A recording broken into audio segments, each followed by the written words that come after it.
Welcome to our channel flora and fauna files. So చాలామంది message చేస్తుంది దేని గురించి అంటే, మీకు ఎన్ని మార్క్స్ వచ్చినాయి మేడం, మీరు ఎలా ఫీల్ అవుతున్నారు, మాకైతే చాలా టెన్షన్గా ఉంది అని ఇలాంటి క్వశ్చన్స్ అడుగుతున్నారండి. సో చాలా రోజుల నుంచి అనుకుంటున్నాను నా బయోడేటా గురించి డిస్కస్ చేద్దామని. ఇవాళ డిస్కస్ చేద్దాం అనుకుంటున్నాను. సో నా పేరు రుబియా అండి, మాది Addanki, Prakasam district, Andhra Pradesh. First of all, నేను 2014లో నా ఫస్ట్ డిఎస్సి అటెంప్ట్ చేశానండి. అప్పుడు టీఆర్టీ జరిగింది, టెట్ కమ్ డిఎస్సి. సో అప్పుడు నాకు అవుట్ ఆఫ్ 200 114 వచ్చినాయండి. దాని తర్వాత కొంత కీలో మార్పు జరిగిందని అంటున్నారు, కానీ నేను అసలు చూసుకోవడానికి కూడా ట్రై చేయలేదండి. నా మార్క్స్ చూసుకున్నాక జాబ్ రాదని ముందే డిసైడ్ అయిపోయాను. నెక్స్ట్ వచ్చేసి 2018లో అటెంప్ట్ చేశానండి. చాలా చాలా హార్డ్ వర్క్ చేశానండి. నాకు తెలిసి ఇప్పటికంటే నేను 2018లోనే మంచి పర్ఫామ్ చేశానేమో అనిపిస్తుంది నాకు ఎప్పుడు కూడా. చాలా టైం ఉండింది అప్పుడు, నియర్లీ ఒక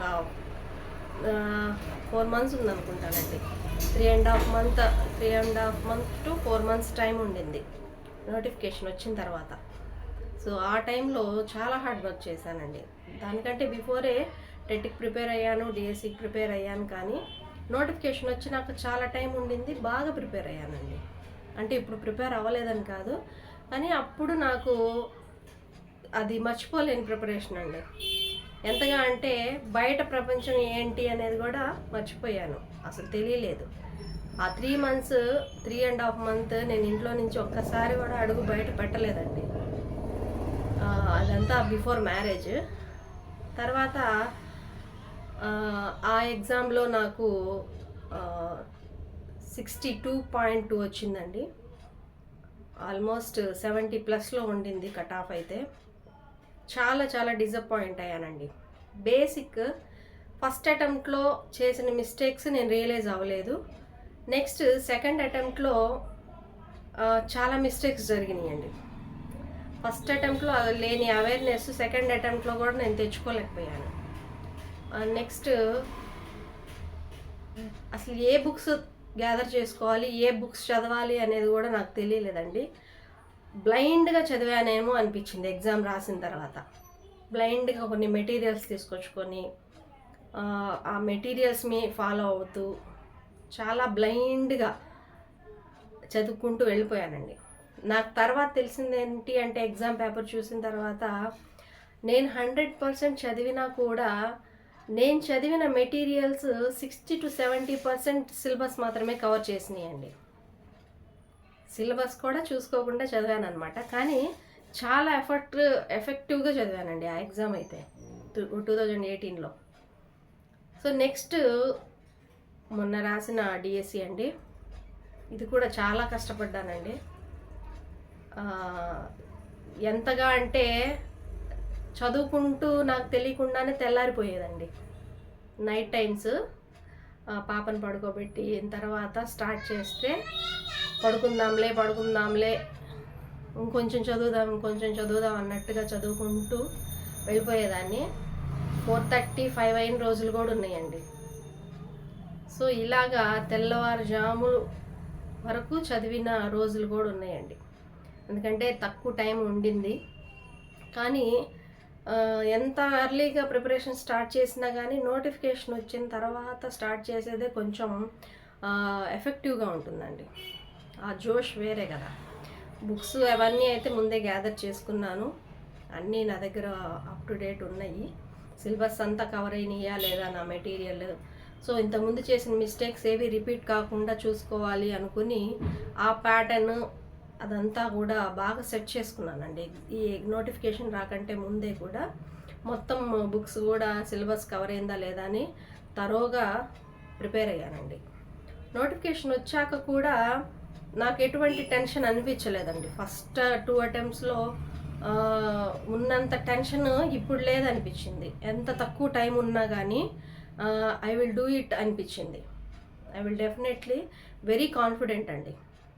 ఎందుకంటే దానికంటే ముందే అన్నీ సిలబస్ కవర్ అయ్యేలాగా చూసుకోవటము ఒకటి. నెక్స్ట్ కొంత ప్రిపరేషన్ కూడా స్టార్ట్ చేసి కంప్లీట్ చేశానండి. ఆల్మోస్ట్ 70% నోటిఫికేషన్ వచ్చే కంటే ముందే నాకు సిలబస్ కంప్లీట్ అయిపోయిందండి చదవటం. సిలబస్ వచ్చాక నేను చదివింది ఆ 30% అండ్ మోర్ రివిజన్స్ అండి. 4 రివిజన్స్ అయితే ఖచ్చితంగా ఇవ్వాలి అని ఇంతకుముందు వీడియోస్లో చెప్పినట్టుగా ఖచ్చితంగా 4 రివిజన్స్ ఇవ్వాలని ఫిక్స్ అయ్యాను. సిలబస్ ఎప్పుడైతే కంప్లీట్ అయిందో వెంటనే రివిజన్ స్టార్ట్ చేసేసి మొత్తం పర్స్పెక్టివ్స్ కానీ, కంటెంట్ కానివ్వండి, మెథడ్ కానివ్వండి, అన్నీ కూడా తరోగా ప్రిపేర్ అయ్యానండి. నా నుంచి 100% ఎగ్జామ్ రోజు నాది 10th జరిగిందండి. Afternoon session 9th mid night almost 2 వరకు చదివి పడుకున్నానండి. దాని తర్వాత బుక్ అయితే ఓపెన్ చేయలేదు. మార్నింగ్ లేచాను, ఫ్రెష్గా రెడీ అయిపోయి 11 కల్లా వెళ్ళిపోయానండి. నాకు ఒంగోలు సెంటర్ వచ్చింది. 11కి 12 కల్లా వెళ్ళిపోయి సెంటర్ దగ్గర అంతా రెడీగా మన సెంటర్ అది చెక్ చేసుకోవటము అదంతా చేసుకున్నాను. బుక్ అయితే తీయలేదండి ఎగ్జామ్ రోజైతే. అసలు ఆ టెన్షనే లేదు. చూసుకుందామే ఇంకా చదువుదామన్న టెన్షన్ అయితే అస్సలు లేదండి. 100% వెల్ ప్రిపేర్డ్గా ఉన్నాను ఈసారి అనిపించింది. ఆ కాన్ఫిడెంట్తోనే ఎగ్జామ్ అటెంప్ట్ చేశానండి. సో చాలా బాగా రాశాను అనిపించింది. ఎగ్జామ్ రాసిన తర్వాత చాలా బాగా అనిపించింది. బాగా రాసాము, మన అటెంప్ట్ బాగా అనిపించింది అనుకున్నానండి. తర్వాత ఇంటికి వచ్చాక ఫస్ట్ మొత్తం బిట్స్ మొత్తం గుర్తున్న వరకు ఆల్మోస్ట్ ఒక 130 బిట్స్ వరకు నాకు గుర్తున్నాయండి. అన్నీ మొత్తము నోట్ చేసుకున్నానండి. నాకు ఎంతవరకు అయితే ఆప్షన్స్ గుర్తున్నావో అన్ని క్వశ్చన్స్తో సహా 130 బిట్స్ మొత్తము కూర్చొని రాసేసుకున్నానండి. రాసుకొని మొత్తం నాకేమైతే డౌట్ ఉంది, నేను ఈ బిట్ రాంగ్ పెట్టానేమో అన్న డౌట్ ఎక్కడైతే వచ్చిందో అక్కడన్నీ కూడా అవన్నీ చెక్ చేసుకున్నానండి. చెక్ చేసుకున్న తర్వాత కొన్ని మిస్టేక్స్ చేశాను అనిపించింది. కానీ రెస్పాన్స్ షీట్స్ కోసం చాలా వెయిట్ చేశానండి. రెస్పాన్స్ షీట్ వచ్చిన తర్వాత చూసుకుంటే నేను ఎక్స్పెక్ట్ చేసిన దానికంటే చాలా తగ్గినాయండి మార్క్స్. నేను almost to say you frankly 80+ అనుకున్నానండి. 80 ఖచ్చితంగా ఉంటాయి అనుకున్నాను. రెస్పాన్స్ షీట్ చూసుకున్నాక వాళ్ళు ఇచ్చిన ఆన్సర్స్కి మనం రాసిన వాటికి చాలా వేరియేషన్ ఉంది అనిపించింది. మనం చేసిన మిస్టేక్స్ అన్నీ చూసుకున్నానండి. చూసుకున్నాక ఇంకా నెక్స్ట్ అబ్జెక్షన్స్కి నాకు ఒక 10 క్వశ్చన్స్ అయితే అబ్జెక్ట్ చేయడానికి రైజ్ అయినాయి. ఇంకా ఉన్నాయండి, కానీ నాకు వాటికి రిఫరెన్స్ ఎక్కడ ఇవ్వాలి ఏంటి అనే బుక్స్ నా దగ్గర లేవండి. అవి చూసి ఇవ్వడానికి అవి ఎక్కడ ఇచ్చారో కూడా తెలియదు నాకు. ఎక్కడి నుంచి తీసి ఇచ్చారనేవి కొన్ని బిట్స్ నాకైతే తెలియవు. అసలు నేను చదవలేదు అవి. సో ఆల్మోస్ట్ ఒక 10 అయితే నేను చదివి వాళ్ళు ఇచ్చిన బిట్స్, నాకు అనిపించిన ఆన్సర్స్, ఆ బుక్ నేను చదివిన బుక్స్లో ఉన్న ఆన్సర్స్ అన్ని అకాడమీ బుక్సే చదివానండి. నేను తెలుగు అకాడమీ, తెలుగు అండ్ సంస్కృత అకాడమీ బుక్సే చదివాను కాబట్టి నేను రిఫరెన్స్ స్ట్రాంగ్గా ఇవ్వగలిగానండి. సో 10th వరకు 10 బిట్స్ వరకు నేను అబ్జెక్షన్స్ రైజ్ చేశానండి. అంటే ఒక 5 మార్క్స్కి. సో ఈ 5 మార్క్స్లో ఎంతవరకు మనకి ఫైనల్ కీలో, రేపు వచ్చే ఫైనల్ కీలో ఉంటాయి అనేది, ఎన్ని యాడ్ అవుతాయి అనేది నాకైతే తెలియదండి. నేను రాసిన ఎగ్జామ్ అయితే స్కూల్ అసిస్టెంట్ బయాలజికల్ సైన్స్ అండి, ప్రకాశం డిస్ట్రిక్ట్ నుంచి, బీసీఈ కేటగిరీ. అండ్ నాకు టెట్లో 11.7 వచ్చినాయి అండి. 11.7. మ్యాథ్స్లో చాలా వీక్ అండి. కాబట్టి నాకు బాగా తగ్గిన టెట్ స్కోరు. యాక్చువల్గా బయాలజికల్ సైన్స్ వాళ్ళందరికీ మెయిన్ ప్రాబ్లం మ్యాథ్సేనండి. మనకి మ్యాథ్స్ అనేది ఎందుకు ఇచ్చారో మనకి తెలియదు, కానీ ఆల్మోస్ట్ బయాలజికల్ సైన్స్ వాళ్ళందరికీ మ్యాథ్స్ టఫ్గానే ఫీల్ అవుతారండి. ఈ మ్యాథ్స్ అనేది ఎప్పుడు తొలగిస్తే అప్పుడు మనకి టెట్ స్కోరు మిగిలిన సబ్జెక్ట్స్ వాళ్ళలాగా, ఫిజికల్ సైన్స్ వాళ్ళలాగా కానీ లేకపోతే మ్యాథ్స్ వాళ్ళలాగా మన సబ్జెక్ట్ వాళ్ళకి ఇవ్వరండి. వాళ్ళకి 5 బిట్సో ఏమో ఇస్తారు అంతే, 5 to 10 బిట్స్ ఇస్తారు. ఆల్మోస్ట్ 4 మార్క్స్ 5 మార్క్స్ లోపే ఉంటుందండి మన సబ్జెక్ట్, బయాలజికల్ సైన్స్ అనే సబ్జెక్టు. మ్యాథ్స్ వాళ్ళకి ఇవ్వరండి. ఇది అసలు చాలా చాలా అన్జస్టిస్ నాకు తెలిసి. సో చాలామందికి ఇది విషయం తెలిసిందే. టెట్ స్కోరు బయాలజికల్ సైన్స్ వాళ్ళకి తగ్గిద్ది. ఆల్మోస్ట్ 30 బిట్స్ 30 మార్క్స్కి మ్యాథ్సే ఉంటుంది కాబట్టి 11.7 వచ్చినాయండి నాకు. సో ఈ 11.7 ప్లస్ 55 వచ్చినాయండి ఈసారి డిఎస్సిలో. 55 అంటే 110 బిట్స్ కరెక్ట్ అయినాయి. ఫైనల్ కీలో మరి ఏ మార్పులు జరుగుతాయి అనేది చూద్దాము. మొత్తం కలిపి 66.7 అండి నా స్కోరు. 66.7 afternoon session రాశానండి. నేను మార్నింగ్ షిఫ్ట్ పేపర్స్ కూడా చూశాను. When compared with that of evening shift, morning shift is very not very that much అండి. కొంత ఈజీగా ఉన్నట్టుగా అనిపించింది. అంటే ఎక్కువగా అవుట్ ఆఫ్ ది సిలబస్ లేవండి. అప్లికేషన్ ఓరియంటెడ్గా ఇచ్చినప్పటికీ అవుట్ ఆఫ్ ది సిలబస్ లేవు.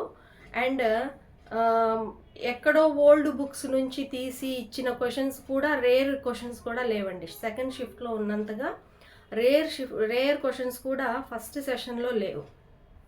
సో అది నేను ఒక అబ్జర్వ్ చేసిన పాయింట్. సో నార్మలైజేషన్స్లో ఈ బయాలజికల్ సైన్స్ స్కూల్ అసిస్టెంట్లో second shift, I mean to say afternoon shift వాళ్ళకి బాగా మార్క్స్ కలుస్తాయేమో అని నేను హోప్తో ఉన్నానండి. సో ఈ 67 మార్క్స్ 70 ప్లస్లోకి వస్తే నాకైతే ఛాన్సెస్ ఉంటాయండి. ఇంకా ఉమెన్ రిజర్వేషన్ ఉంది, బీసీఈ రిజర్వేషన్ ఉంది. ఇంకా వేరే సర్వేలో కూడా నేను చెక్ చేసింది ఏంటి అంటే, అందరూ 70 ప్లస్లో నాకంటే ఒక 6 to 7 మెంబర్స్ ఉన్నారండి నా ముందు. 68 దగ్గర నుంచి 74 వరకు నా ముందు బీసీఈ కేటగిరీ వాళ్ళు 7 మెంబర్స్ వరకు ఉన్నారు. ఈ 7 మెంబర్స్లో అందరూ ఆల్మోస్ట్ ఎక్కువ మంది 4 to 5 మెంబర్స్ మార్నింగ్ సెషన్ రాసిన వాళ్ళండి. నేను అనుకోవటం ఏంటి అంటే, ఆ మార్నింగ్ సెషన్లో కొంత పేపర్ ఈజీగా ఉంది కాబట్టి వాళ్ళకి 70 ప్లస్లో వచ్చినాయి ఏమో అని నేను అనుకుంటున్నాను.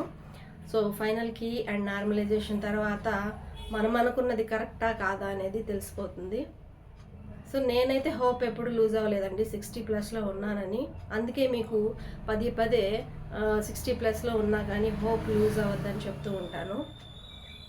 సో వస్తే మనకి జాబ్కి క్వాలిఫై అయ్యి పోస్ట్ కనుక వస్తే అది వేరేనండి.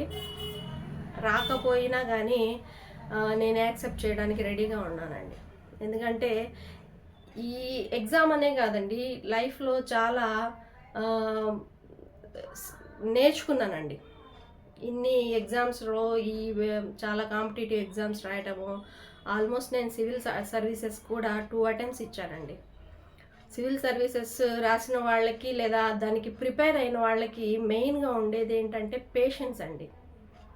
నేను జాబ్ చేశానా చేయలేదా, నాకు జాబ్ వచ్చిందా లేదా అనేది నాకు మ్యాటర్ కాదండి.